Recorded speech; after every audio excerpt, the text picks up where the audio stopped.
तो मेरी तरफ से सभी को नमस्कार। मैं बनीत आ चुका हूँ आपके सामने एक और नई वीडियो लेकर।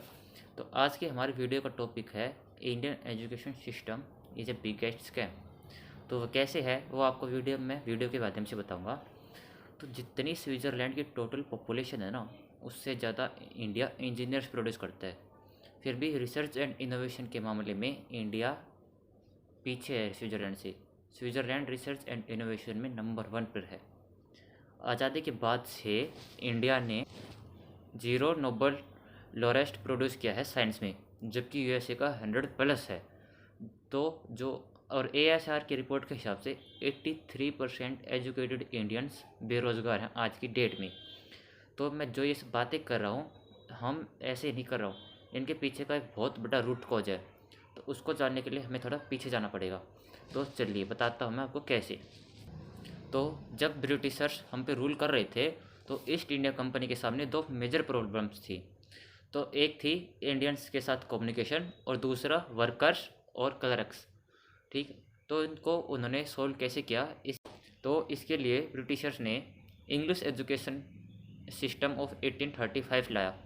इससे उनकी दोनों प्रॉब्लम सॉल्व हो गई, वर्कर्स की भी, क्लर्क्स की भी और कम्युनिकेशन विद इंडियंस की भी। आज के डेट में इंग्लिश सबसे ज़्यादा बोलने जाने वाली लैंग्वेज नहीं है, पर फिर भी इंडिया में इंग्लिश बोलना एक क्लास बन चुकी है। आपकी कम्युनिकेशन को पुअर समझा जाता है अगर आपको इंग्लिश अच्छे से नहीं आती तो, पर जबकि ऐसा नहीं है। फ्रांस रसिया जैसे देश इंग्लिश में इतने ऑब्सेशन नहीं है जितने हमारे इंडियंस हैं।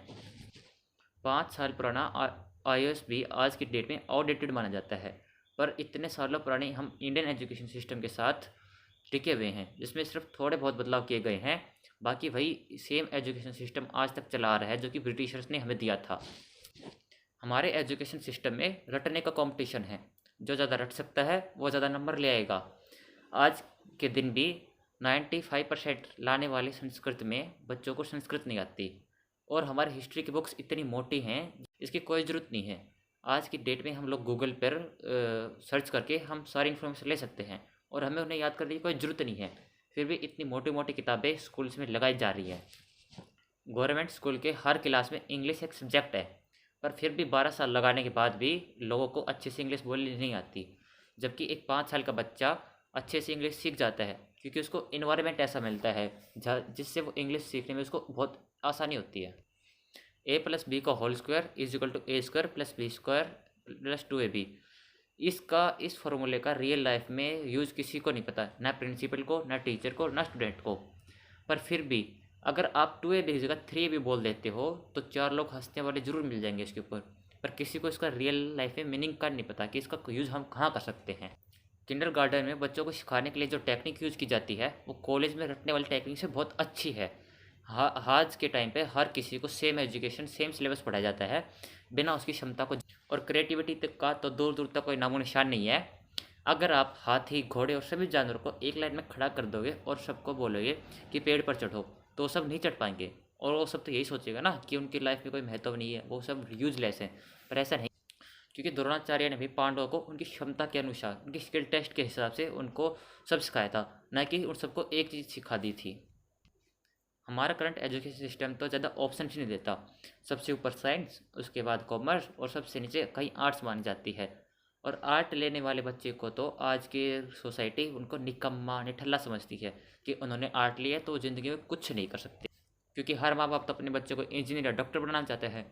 अगर कॉलेज वाले ज़्यादा ऑप्शन रख भी देंगे तो भी माँ बाप उनके अंदर उन बच्चों को एंट्री नहीं करवाएंगे, क्योंकि उनका सिर्फ एक ही सपना है। और इस चीज़ की ट्रेनिंग तो आपके बचपन से स्टार्ट हो जाती है। आपके रिलेटिव्स, आपके माँ बाप, आपके भाई बहन, आप बचपन से आपको यही सिखाते हैं कि अच्छे नंबर लाने हैं और अच्छी जॉब पकड़नी है तो तुम्हारी लाइफ सेट है, वरना तुम ज़िंदगी में कुछ भी नहीं कर सकते। पर ऐसा बिल्कुल नहीं है। बच्चे को बचपन से उसकी क्रिएटिविटी मार दी जाती है और सिर्फ यही सिखा दिया जाता है कि अच्छे नंबर लाओ, अच्छे से पढ़ो और तुम रट्टा मारो बस। क्रिएटिविटी का तुमसे कोई लेना देना नहीं है। फिर बच्चे के माइंड में यही फीड हो जाता है और वो बड़ा होकर सिर्फ अपनी क्रिएटिविटी को छोड़ देता है और सिर्फ अच्छे मार्क्स लाने पे फोकस करता है, जो कि सिर्फ रट कर ही आते हैं हमारे सिस्टम के अंदर। तो अगर आपका वो सपना पूरा हो जाता है बड़ा होकर जो आपने सोचा, तो अच्छी बात है, आप दूसरों को जेलस फील कराओगे, दूसरों को नीचा दिखाओगे। पर अगर आपका सपना पूरा नहीं होता तो आप सेल्फ डाउट में हो जाओगे, इतने सेल्फ डाउट में कि दुनिया आपको नीचा नहीं समझेगी, पर उससे ज़्यादा आप खुद को नीचा समझोगे। आप कोई भी 4-5 लोगों को सोचिए जो आज की डेट में सक्सेसफुल हैं, बहुत ज़्यादा सक्सेसफुल, या फिर आप उनकी तरह लाइफ जीना चाहते हो, लाइक अंबानी, विराट कोहली, आमिर खान, नरेंद्र मोदी। मैं दावे के साथ कहता हूँ ये आज के एजुकेशन सिस्टम के से तो इतने सक्सेसफुल नहीं बने हैं। इन्होंने लाइफ में खुद सीखा, खुद अप्लाई किया और खुद आगे बढ़े हैं, न कि हमारे सिस्टम के भरोसे रहे हैं। आज के दिन लोग अपनी ज़िंदगी का 25% सिर्फ स्कूल में बिता देते हैं ये सीखने के लिए और किसी कंपनी में जाकर काम करने के लिए, और वो भी उस आदमी के अंडर जो कि उनसे कम पढ़ा लिखा है। तुम लोग उस कंपनी में जाके काम करते हो जो तुम लोगों से कम पढ़ा लिखा है, तुम लोग उसका सपनों को पूरा करने के लिए अपनी मेहनत बर्बाद करते हो। अगर इंडिया का करंट एजुकेशन सिस्टम इतना ही अच्छा है तो एक बात बताइए, जो बड़े बड़े एक्टर है, पॉलिटिशियन है, वो अपने बच्चों को पढ़ने के लिए बाहर क्यों भेजते हैं? इंडिया के स्कूल्स में या फिर कॉलेजेस में क्यों नहीं पढ़ाते अपने बच्चों को? 368 पीएन की जॉब के लिए 1.5 लाख ग्रेजुएट्स और 24,000 प्लस पोस्ट ग्रेजुएट्स ने अप्लाई किया था। मैं IAS CAS की भी तो बात ही नहीं कर रहा, ये सब तो अपने अपने प्रेशर में आ जाते हैं, पर फिर भी लोग 5-5 6-6 साल सरकारी नौकरी की तैयारी में बिता देते हैं और अपनी ज़िंदगी बर्बाद करते हैं। अगर उनसे आप जाके पूछोगे कि उन्होंने इतने साल क्यों वेस्ट किए, तो सिर्फ एक ही चीज़ बोलेंगे वो, कि जॉब सिक्योरिटी। मतलब अगर वहाँ पर आप काम नहीं करोगे तो भी आपको जॉब से नहीं निकाला जाएगा। हमारा एजुकेशन सिस्टम इतना हमें कॉन्फिडेंस ही नहीं देता कि हम अपने स्किल के बेस पे हम कहीं पे जाके जॉब करें और वहाँ से हमें निकलने का डर ना हो। मैं अगले 10 सालों की तो बात ही नहीं कर रहा, आने वाले 5 सालों में ही AI का ज़माना इतना आगे बढ़ जाएगा कि डिजिटल मार्केटिंग, SEO, इन सब की इतनी डिमांड हो जाएगी ना मार्केट में, कि आपका जो अभी बढ़ रहा है वो किसी काम का नहीं होगा। इसलिए अगर आपको भी इस टाइम के साथ आगे बढ़ना है तो अपने क्रिएटिव माइंड के साथ नई नई चीज़ें सीखते रहिए। रट्टा मारने से आप कुछ नहीं हो सकता। रट्टा मारने से आप अच्छे मार्क्स ला सकते हो पर ज़िंदगी में कभी सक्सेसफुल नहीं सकते। Thank you. अगर आप लोगों को ये वीडियो अच्छी लगी हो और इसका पार्ट 2 चाहिए तो प्लीज़ वीडियो को शेयर कीजिए, सब्सक्राइब कीजिए चैनल को और ऐसे सपोर्ट कीजिए। धन्यवाद।